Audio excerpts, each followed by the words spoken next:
বাংলাদেশকে তুমি একটা দেশ ভাবো, আর আমি ওটাকে একটা পাজল দেখি। আমি একে একে তার টুকরোগুলো খুলে ফেলব, আর কেউ কিছু বুঝে ওঠার আগেই সব শেষ।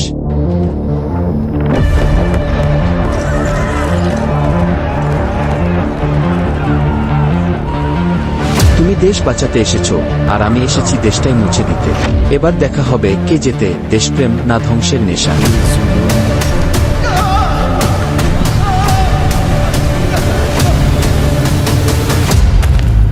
আর মরার ভয় জান না